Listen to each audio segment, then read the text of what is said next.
Good morning, Your Highness, Excellencies, friends and colleagues. I would like to thank you for the opportunity to be here today.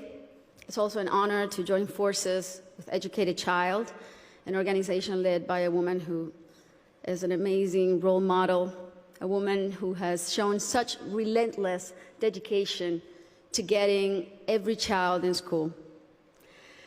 This is such an exciting day for us because it marks the beginning of a new era in my home country, Colombia. Most of you may know me as an artist, as an entertainer, and that's indeed my calling and what I've been doing since I was 13 years old. But I never would have imagined when I started out that my work as an artist would end up being the vehicle for me to serve my greater purpose in life of working towards eradicating poverty through the power of education. As a Colombian citizen, inequality is a concept that sadly one becomes very familiar with at a very young age. It's a country like many others in Latin America where a few have a lot have almost nothing, and where if you're born poor, you will almost certainly die poor, and where people don't access equal opportunities. And because of that, generation after generation after generation live trapped in the same vicious cycle fed by prejudice and inaction.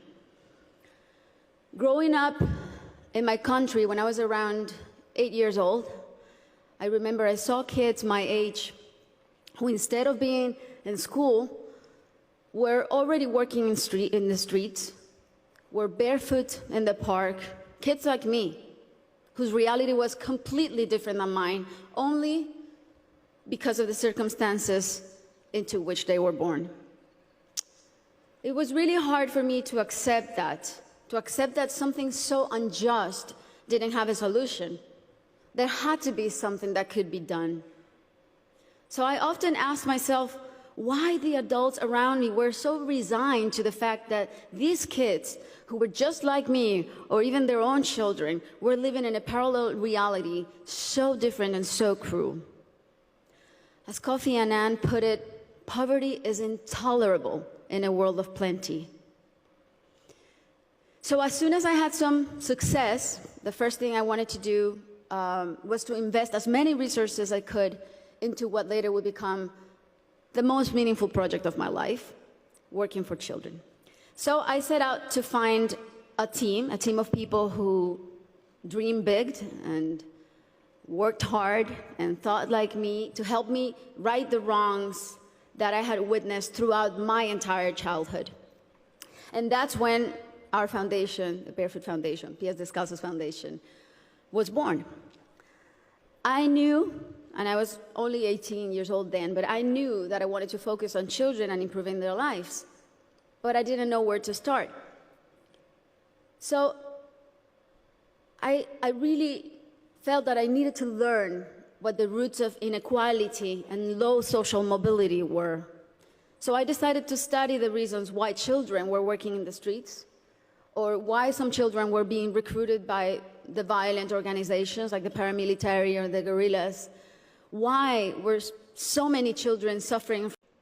And I realized that most of the issues that children face in my country had and have a common denominator: the lack of access to quality education. To me, it became crystal clear that education was the surest way to give all of these kids the best fighting chance of improving their circumstances in life, because education is the great equalizer.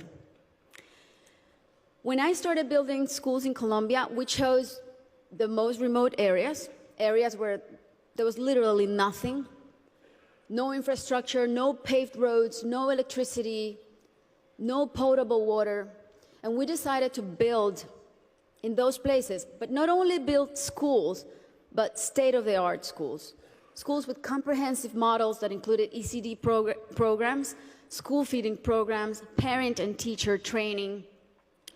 And another very important part is we decided to engage the government as a strategic partner, and made it nearly impossible for them to say no to doing their part by showing them results through our holistic model that really proved to work.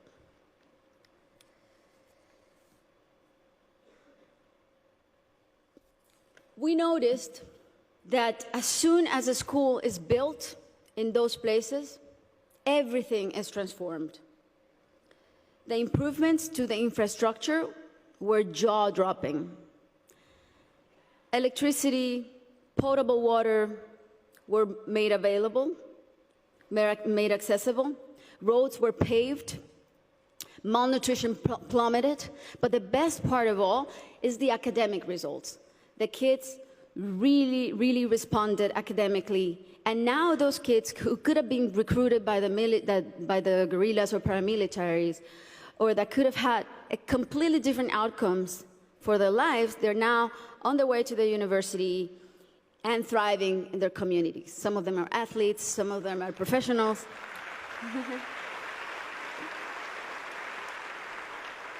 That's why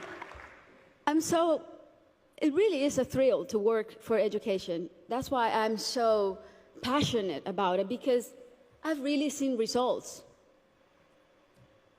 that are as palpable as this podium.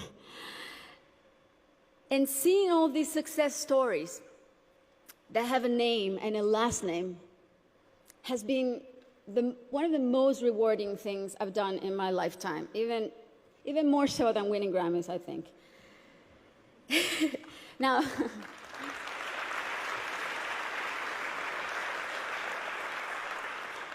that said, our work is far from being done. Many developing countries are still rife with inequality and internal conflict, and there are a lot of kids who still need to be reached. History is not only the past. History is made every day in the present. And what matters now is how we go forward and how we fix what's wrong. And that is the real challenge. This is the goal of the SDGs and what people like Her Highness and myself and so many more of you who are adamant about achieving are here for. Facts don't lie, and numbers show what an incredible return on investment a quality education provides. For instance, if all students in low-income countries left primary school with basic reading skills, 171 million people could be lifted out of poverty. Systemic change often begins from the bottom up rather than the top down. The government must take responsibility, and we should all put as much pressure as we possibly can, but the rest of all, the civil society, should also do their part. What we have discovered, both at Pies Descalzos and Educated Child, is that many times only one single barrier to entry, such as no access to transportation or basic needs like a functioning bathroom, can prevent a kid from attending school or even put them at risk of dropping out. Sometimes, all it takes to change a child's life is the security of a hot meal in school or the ease of being able to hop on a bus that will leave you safely at your classroom's door. It's as simple as that. And these are simple interventions, and they don't cost a lot. The biggest effort really is in mapping the communities, in going door to door, searching for the out-of-school children, talking to the parents, talking to their families. Giving a name and putting a story behind these children is the first step to start rewriting their story. Over the next 3 years, we pledge to get 54,000 kids who are out of school or at risk of dropout into the educational system. Ultimately, more than 295,000 people will benefit from this project, including children, teachers, families, and community members. New schools and classrooms will be built.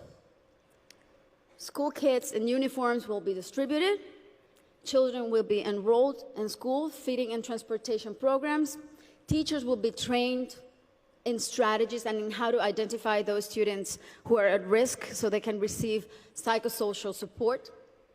And we are extremely confident that this partnership is only the beginning and will be the model to replicate throughout my country until not a single child is out of school.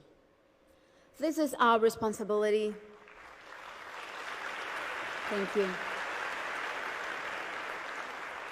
This is our responsibility to our children and our debt to fulfill for the generations to come. Thank you very much.